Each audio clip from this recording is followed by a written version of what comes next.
Hello, and welcome back, scholars. I generally have students read both the introduction to ethnic studies issues and approaches and this one, chapter 2, methodologies of ethnic studies together. These are both written by Philip Q. Yang, and they articulate important features of ethnic studies. However, in the interest of time and being cognizant of the workload, I'm simply going to lecture you on a few salient points in this chapter. You are still responsible for the introduction, but I wanted to just lecture you on a couple of things that are important for your understanding of how ethnic studies scholars do their research. So chapter 2 offers a brief but comprehensive overview of methodologies central to ethnic studies. Interdisciplinarity, multidisciplinarity, and comparativeness are the overarching methodologies of ethnic studies. But before we get into those methodologies, I want to be clear that because ethnic studies scholars are often trained in particular disciplines, they also use some traditional methods of research as well. So Yang writes, this chapter begins with a brief introduction of several influential, traditional, disciplinary methods, not only because they are still used extensively by ethnic studies scholars, but also because these methods provide indispensable background for understanding the ensuing disciplinary and multidisciplinary approaches that represent most of the salient methodologies of ethnic studies. And we're going to talk more specifically about those interdisciplinary and multidisciplinary approaches. But first, those traditional approaches. Field research, also called the observation research, it's supposed to be where scholars are observing in natural settings, right? It is also called ethnography or ethnographic research or ethnographic study. You can either be a participant in this research where you're actively engaged with the people that you're studying, or you can be a distant observer where you're kind of sitting off to the sidelines and you're just watching people in their like so-called natural habitat. It's a methodology that's often used in anthropological research. Experimentation is another popular method where variables are controlled to test a hypothesis. You all have heard about experimental research. You come up with an idea, a thesis, a question that you're asking, you hypothesize on that, you set some variables, independent variables, dependent variables, and you create an experimental research project in order to come up, to test that hypothesis and come up with some empirical evidence. And then there's survey research. If you've ever taken a survey, then you've done most likely some of this research methodology. It is quantitative as is experimentation. These are both quantitative forms of research. For survey research, respondents answer a series of questions. They use that data to come up with some conclusions. Field research is qualitative. Again, experimentation and survey are quantitative. Content analysis is also used by ethnic studies scholars, and it kind of exists between that quantitative and that qualitative world, is what Yang argues. It's when you analyze a text. You can analyze anything from the frequency of use of terms to the development and evolution of something through literature. It is used to study virtually any form of communication, such as books, journals, magazines, newspapers, poems, letters, speeches, songs, and painting. It leads us up to what we would consider interdisciplinary and multidisciplinary research methodologies. Here's our screen that gives you a visual of what I'm talking about. Ethnic studies is a discipline. English is a discipline, chemistry is a discipline, or there's science disciplines. Ethnic studies is a discipline. It has a goal set to answer its questions, to produce new knowledge. This top one is disciplinary. It's when a discipline uses single approach research methods. It's also called monodisciplinary research. It aims to understand a specific subject matter using the conceptual frameworks and methods of that particular discipline. So if you notice, the little pinkish rectangles have an arrow going up. The dot represents the goal or shared knowledge. The pink area represents the academic knowledge, and the arrow shows the direction that it's going in, right? You're taking a singular approach to produce this goal or shared knowledge, right? Multidisciplinary and interdisciplinary, in contrast, are research methods that are characterized by a multiplicity of approaches. So if you look at multidisciplinary approach, what you see in the multidisciplinary approach is a thematic umbrella. It's the dotted line kind of beige box that is covering the goals. So in a multidisciplinary approach, you would still be using your single disciplinary, but for a shared goal across several disciplines, right?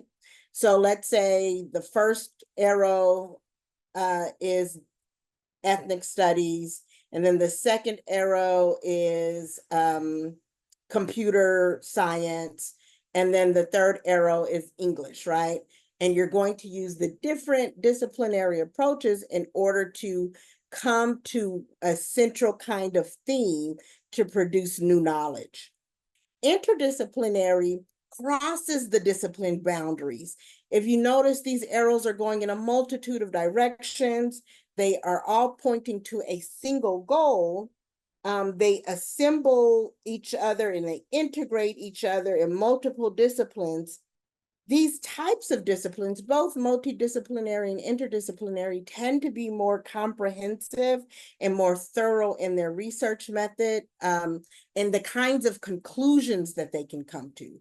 There's nothing wrong with a monodisciplinary approach, but multidisciplinary and interdisciplinary have the advantage of having shared information across disciplines so they can produce more exhaustive research, if that makes sense.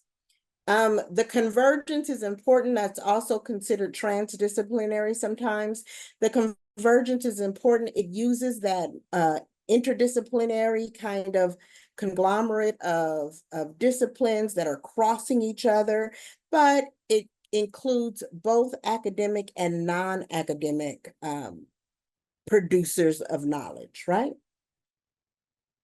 The advantages of the multidisciplinary and interdisciplinary approaches is that they combine expertise of specialists across different disciplines and organizational boundaries. So they're not pigeonholed to their single box. They cross into each other's disciplines. They're in conversation with each other. They're working collaboratively.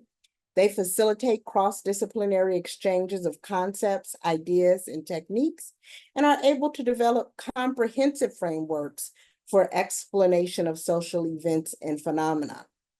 It's not to say that a single disciplinary approach does not come up with something that explains social events and phenomenon.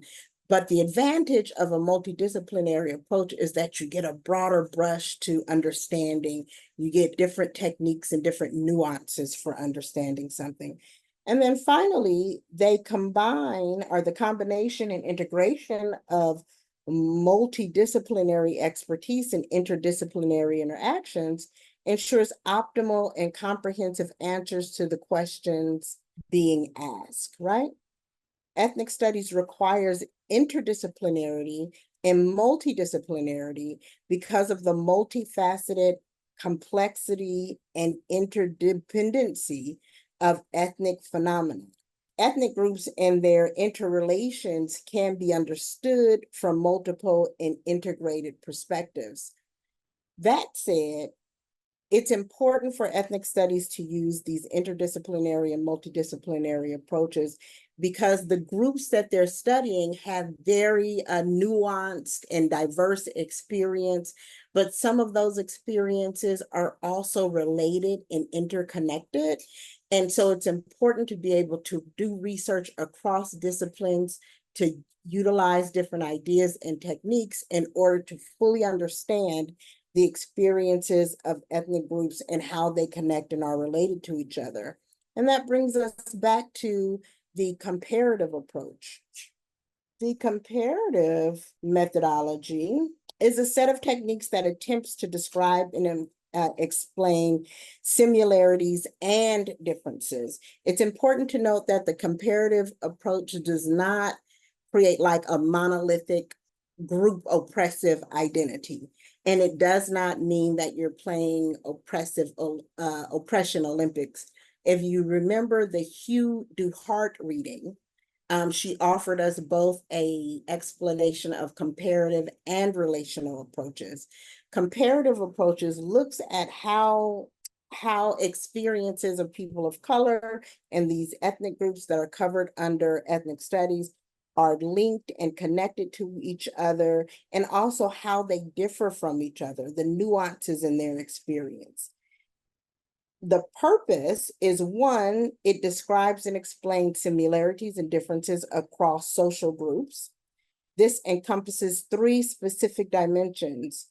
It finds identity across social units. So how is there similarity? How is there a kind of connected shared experience across them?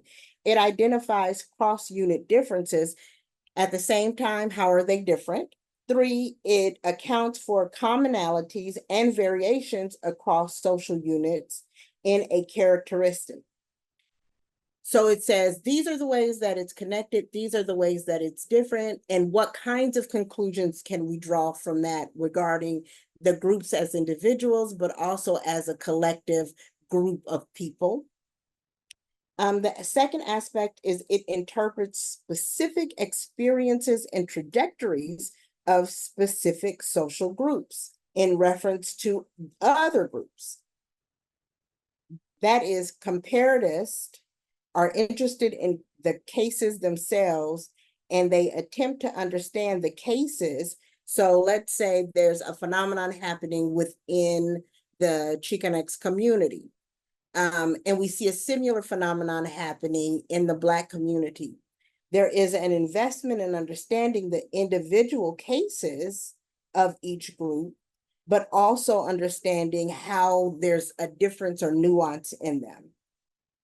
The third aspect is it tests, refines, and advances social theory. So from those things, again, you're able to make larger claims, larger theoretical claims and observations about what's happening to those particular groups. The final thing that we'll talk about is discourse analysis.